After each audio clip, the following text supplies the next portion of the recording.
Y en España es noticia el remesón político que puede sentirse la noche de hoy por el anuncio del presidente del gobierno, Pedro Sánchez, quien abrió la posibilidad de renunciar al poder. Ocurre luego de conocerse hoy mismo la apertura de una investigación judicial en contra de su esposa, Begoña Gómez, por presunta corrupción. Sánchez señala a la derecha de acosarlo a él y a su familia, mientras la oposición advierte que el anuncio es un intento de victimización de Sánchez e insiste en exigirle explicaciones por el presunto tráfico de influencias de su esposa. ¿Cuáles son las implicaciones de esta noticia?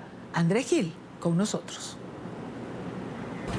Hola, muy buenas noches. Esta noticia significa un terremoto político aquí en España. En un hecho sin precedentes en la política española, el presidente del gobierno, Pedro Sánchez, del Partido Socialista, esta tarde publicó una carta en la cual deja abierta la posibilidad de renunciar al poder. Y ocurre horas después de que se conociera una investigación por parte de la justicia en contra de su esposa, Begoña Gómez, por presuntos cargos relacionados con corrupción y con tráfico de influencias. El presidente Pedro Sánchez en su carta señala una operación supuestamente, según él, por parte del Partido Popular y del Partido Vox para debilitarlo, para acosarlo a él y a su familia, y se pregunta si merece la pena seguir adelante en estas circunstancias. Por tanto, plantea el presidente del gobierno, Pedro Sánchez, que se tomará estos 5 días de reflexión hasta el próximo lunes y que el lunes anunciará al país si sigue o no como presidente del gobierno. Todo ello me lleva a decirle que seguiré trabajando, pero que cancelaré mi agenda pública unos días para poder reflexionar y decidir qué camino tomar. El próximo lunes 29 de abril compareceré ante los medios de comunicación y daré a conocer mi decisión. La investigación en contra de la esposa del presidente del gobierno de España, Pedro Sánchez, contra la señora Begoña Gómez, es una investigación que está relacionada con presunto tráfico de influencias. Ella habría presuntamente recomendado a un empresario que finalmente recibió contratos por parte del Estado, por parte del Ministerio de Economía en los años 2020 y 2021, cuando Pedro Sánchez ya era jefe del gobierno, cuando su esposo era jefe del gobierno. Pedro Sánchez conoció la noticia de la apertura de esa investigación en contra de su esposa esta mañana, justo cuando ingresaba al Congreso de los Diputados al debate de control. Lució con el rostro muy desencajado y expresó que, a pesar de todo, sigue confiando en la justicia. Sigo creyendo en la justicia de mi país, en la autonomía, la independencia en su caso, en la separación de poderes, y lo que le puedo garantizar tanto a usted como al conjunto de la ciudadanía española es que en el momento en el que nosotros entramos en la Moncloa hace ya casi 6 años, salieron todas estas corrupciones que efectivamente avergüenzan a los demócratas.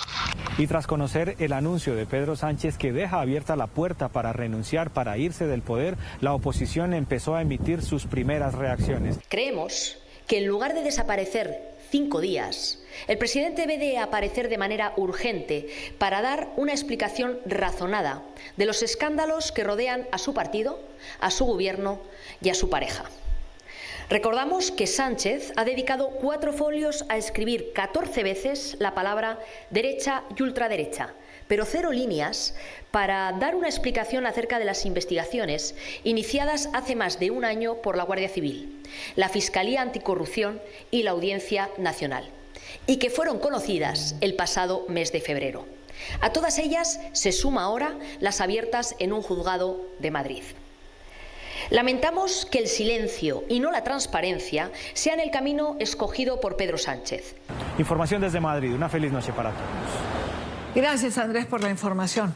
Quiero darle la bienvenida en España a Alex Cortés. Él es analista y es consultor político, presidente del think tank Criterio Joven. Alex, bienvenido. Gracias por acompañarnos. Hola, buenas noches. ¿Posibilidades de que Sánchez renuncie? ¿Realmente es una posibilidad cierta? Pues verdaderamente esa es una pregunta que nos hacemos, ¿no? Muchos españoles. La verdad es que nadie sabe lo que va a pasar. La carta, ¿no? Y viendo un poco el escenario en el que estamos ahora en la política española, da la sensación de que es un golpe de giro del timón del presidente Pedro Sánchez, ¿no? Y que es una estrategia que está utilizando el Pedro Sánchez precisamente para quitar el foco mediático, ¿no?, a todos estos escándalos y todas estas noticias que se están conociendo en torno a su mujer y también a todos los escándalos que están ahora mismo, ¿no? Afectando, digamos, al Partido Socialista. Pero sí que es cierto, ¿no? Pues que habría una posibilidad de que el presidente pudiera dimitir el próximo lunes y que, bueno, y pues nos encontraríamos ante una situación inédita, ¿no? Porque hasta el día de hoy no ha habido ningún presidente del gobierno en España durante la democracia que haya dimitido, ¿no?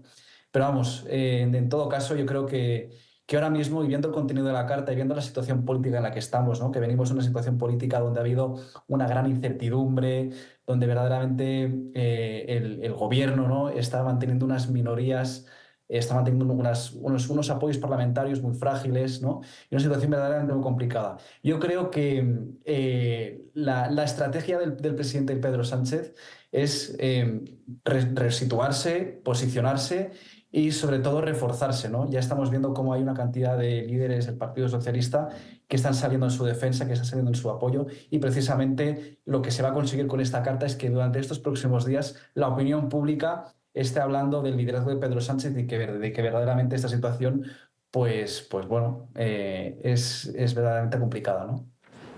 Claro, ahora cuando... Es decir, este nuevo periodo de Sánchez ha estado rodeado ciertamente de la incertidumbre que produjo la manera como llega a su nuevo periodo electoral. Las alianzas que hace, que no dieron certidumbre a buena parte de los españoles. El que ganara su contrincante pero no sumara los votos para ser electo como presidente del gobierno. Y ahora estos escándalos de presunta corrupción en torno a la figura de su mujer. Reposicionarse cuando está en entredicho la que es su pareja, a ver, uno piensa que no es tan fácil. Y cuando toma esta distancia, uno también puede pensar de qué tipo de pruebas estaremos hablando.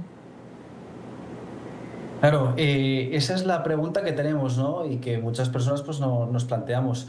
Verdaderamente no sabemos el alcance que hay de todo este escándalo y de todas las informaciones que se están conociendo, ¿no? Porque verdaderamente son informaciones que se están conociendo estos últimos días y que van a tener que pasar unos días hasta que podamos saber la profundidad y el calado y hasta cuánto puede afectar todas estas informaciones a la mujer del presidente del gobierno. Sobre la resituación del presidente del gobierno, tenemos que decir que este es el cuarto salto mortal que ha hecho Pedro Sánchez durante su carrera política. El primer salto mortal fue en 2016, cuando ganó sus elecciones, ganó las primarias en el Partido Socialista contra todo pronóstico, contra todo el aparato del partido. La segunda fue la moción de censura que hizo al presidente Mariano Rajoy, precisamente recriminándole el asunto de la corrupción, por cierto, de unos asuntos de corrupción que precisamente al presidente no le afectaba, ¿no? Y ahora, el año pasado lo que pasó fue el tercer salto mortal, que fue la convocatoria de elecciones para el 29 de mayo, y ahora tenemos este anuncio, ¿no? Verdaderamente puede pasar cualquier cosa. Pedro Sánchez nos ha demostrado durante estos 4 o 5 años que es muy hábil manejando los tiempos, que es un gran estratega, pero sí que es cierto, ¿no? Que la situación se le complica y que cada vez es más complicado que dé un nuevo salto mortal porque la situación política está muy crispada, son informaciones muy complicadas, muy serias, que comprometen nada más y nada menos que a su mujer, ¿no? Y que precisamente el foco mediático, ¿no? Ahora mismo estaba en poner al presidente del gobierno en cierto foco mediático más, ¿no? de centro izquierda como una víctima, ¿no? De una política que se ha hecho por parte del centro derecha, ¿no? Y de la ultraderecha, que llaman ellos, ¿no? Pero precisamente no estamos hablando de relaciones personales del presidente, estamos hablando de comportamientos de su mujer que afectan directamente al funcionamiento del gobierno. Es que es muy fuerte esto, ¿no? Claro que es fuerte. Ahora, y él trata de manejarlo, claro, ha dicho que hay una operación, acoso y derribo la ha denominado, ¿no? Para ir contra él personal y políticamente. Pero, Alex, si llegase a dimitir Sánchez, ¿qué tendríamos por delante? Pues bueno, tendríamos por delante, primeramente, cuando dimitiera, Probablemente lo sustituiría la segunda persona en el cargo con más relevancia, ¿no? Que en este caso seguramente sería la vicepresidenta María Jesús Montero, quien asumiera el cargo en funciones durante un tiempo, ¿no? A partir de ahí, pues probablemente se iniciaría una ronda de consultas con el rey Felipe VI y se votaría una nueva investidura. Esta nueva investidura forzaría a los socios del gobierno de Pedro Sánchez a posicionarse, ¿no? A posicionarse entre un nuevo candidato del Partido Socialista o dejar caer al gobierno y dar la posibilidad de que hubieran elecciones anticipadas y de que pudiera haber un candidato de centro-derecha, ¿no? Hay que recordar que, según establece la Constitución, en España se pueden convocar elecciones una vez haya pasado el año desde la convocatoria de elecciones. El año pasado se convocaron elecciones el 29 de mayo, con lo cual el presidente del gobierno, si quisiera convocar elecciones, tendría que esperar hasta el 29 de mayo de este mes, es decir, queda un mes y poco, para poder volver a convocar elecciones. Pues habrá que ver, después de estos días necesita parar Pedro Sánchez y reflexionar. Vendremos con qué viene después de la reflexión. Alex Cortés, analista y consultor político, como siempre, gracias por estar con nosotros. Muchas gracias, buenas noches. Buenas noches también para ti.